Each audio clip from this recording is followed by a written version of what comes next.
Ce qui est drôle au golf, c'est que lorsque vous écoutez des vidéos, que ce soit sur YouTube ou à la télévision, peu importe, tout le monde va vous parler de la position à l'impact, va vous parler de votre élan arrière, de où est-ce que vous devez être placé au sommet de votre élan, mais à peu près personne ne va vous parler d'à quel point la finition est importante et à quel point vous pouvez aussi travailler des exercices qui vont faire en sorte que votre finition va être beaucoup plus solide. Et la finition est un indicateur de ce que vous avez fait avant. Donc, si votre finition est solide, ça veut dire que nécessairement à l'impact et même lors de votre élan arrière, vous étiez bien positionné, vous étiez vraiment dans une position où vous allez avoir le plus de chances possible de développer de la constance et de développer un élan qui est solide.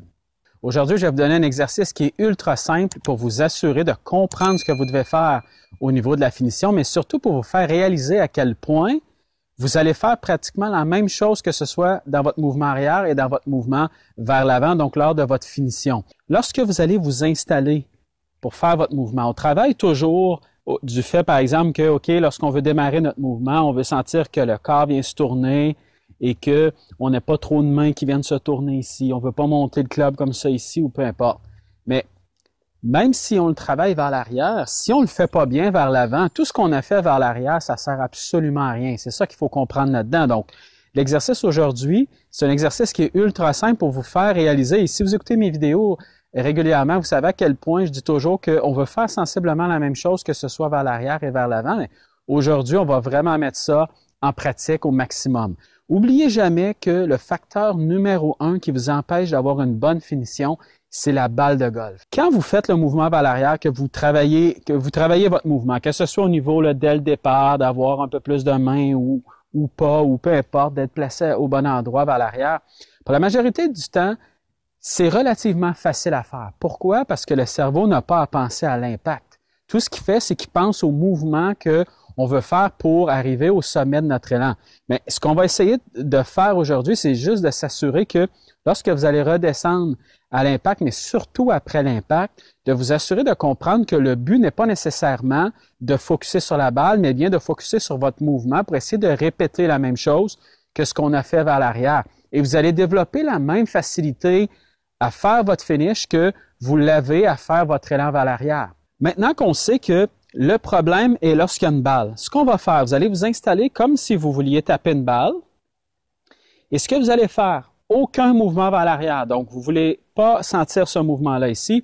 Tout ce que vous voulez pour l'instant, c'est sentir que vous allez démarrer à partir de la balle et vous allez simplement venir faire tourner le corps vers l'avant. Okay? Tout ce que vous voulez sentir, c'est simplement dire, OK, j'ai pas d'élan arrière, mais je vais simplement venir pousser la balle vers l'avant ou venir simplement tourner vers l'avant. Vous voyez à quel point, quand je fais simplement ce mouvement-là ici, à quel point naturellement mon poids est sur ma jambe gauche, à quel point mon corps est venu se tourner et à quel point mes mains ne sont pas obligées de venir complètement se flipper comme ça ici ou de rester complètement ouvertes ou peu importe. Mon corps, tout ce qu'il fait, c'est qu'il vient tourner vers l'avant, sans même que j'ai besoin de lui dire, on doit taper une balle, on doit arriver de telle façon, on doit faire telle chose. Il fait simplement tourner. Et si vous remarquez, c'est exactement la même chose, et je vais vous le faire dans l'autre angle par la suite, c'est exactement la même chose que si je fais le mouvement vers l'arrière. Si je démarre mon mouvement vers l'arrière, ce que je vais faire, c'est que je vais faire ça ici. Vous voyez que le corps est venu se tourner, même principe. Mes bras sont restés relativement stables et mes mains aussi sont restées relativement stables.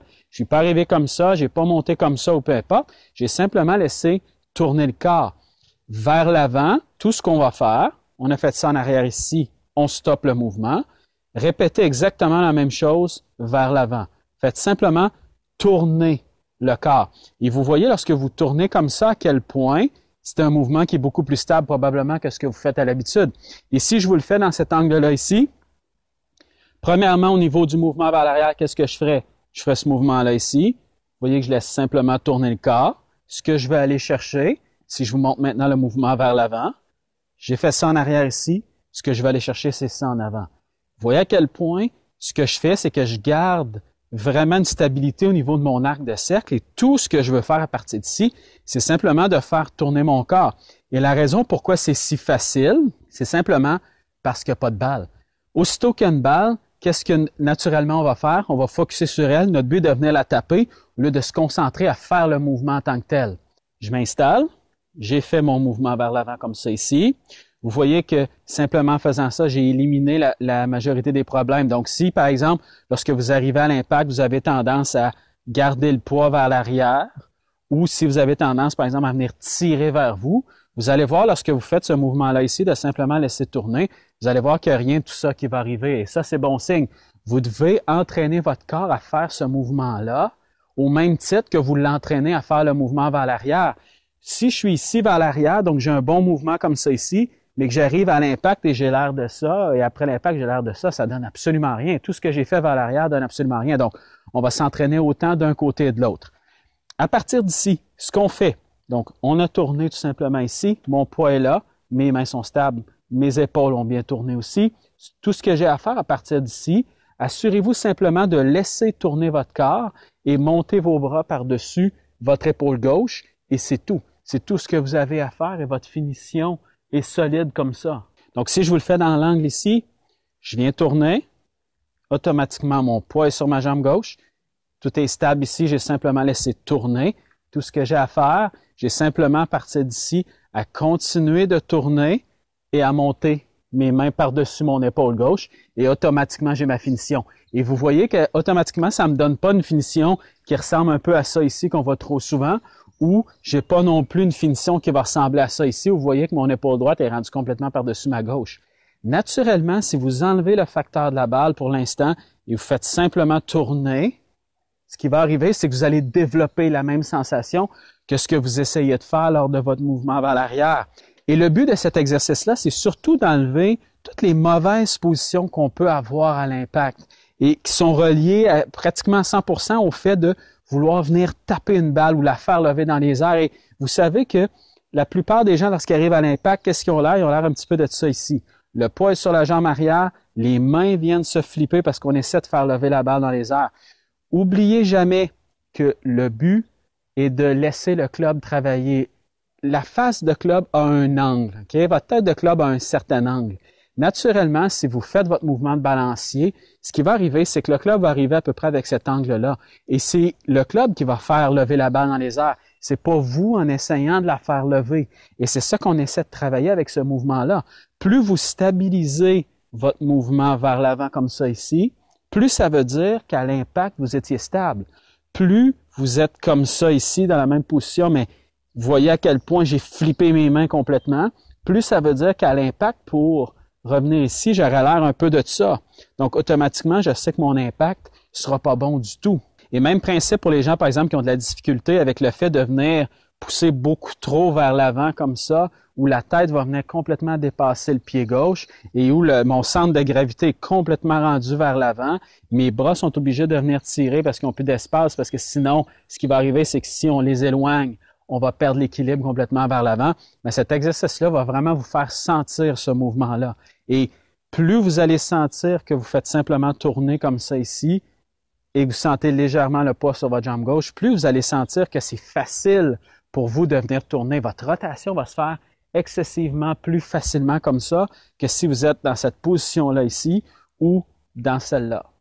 Imaginez-vous que votre but est d'avoir à peu près votre tête qui est centrée par rapport à votre corps ou, point de repère, légèrement à l'intérieur de votre pied gauche. Pas trop par-dessus et surtout pas trop vers l'avant non plus. Et ensuite, ce que vous pouvez faire, commencez à travailler, à le faire, mais des deux côtés. Donc, si par exemple, j'ai commencé ici tranquillement, ce que je vais faire, et vous pouvez commencer par exemple en faisant des coups d'approche ou des choses comme ça, et commencer avec des petits mouvements, essayer d'avoir sensiblement la même chose d'un côté et de l'autre. Donc, si je me réinstalle et je fais un tout petit mouvement vers l'arrière, donc jusqu'ici, je vais aller chercher exactement la même chose vers l'avant. Et quand vous allez débuter à faire ça et que vous voulez taper des balles, focussez pas sur la balle. Regardez-la, oui, mais focussez à garder le même mouvement. Et c'est là-dessus qu'on veut travailler aujourd'hui, le même mouvement après la balle que ce que vous avez fait vers l'arrière. Et automatiquement, le cerveau va changer de focus. Donc, si je me réinstalle, je suis ici, je tourne vers l'avant. Et une fois que j'ai bien senti ce mouvement-là ici, je continue à faire des tout petits mouvements vers l'arrière. Mais là, je vais venir continuer mon mouvement vers l'avant. Donc, vous voulez encore garder la même sensation que rendu ici, vous avez encore cette même stabilité-là. Et ensuite, vous continuez à tourner, monter vos bras par-dessus vos épaules.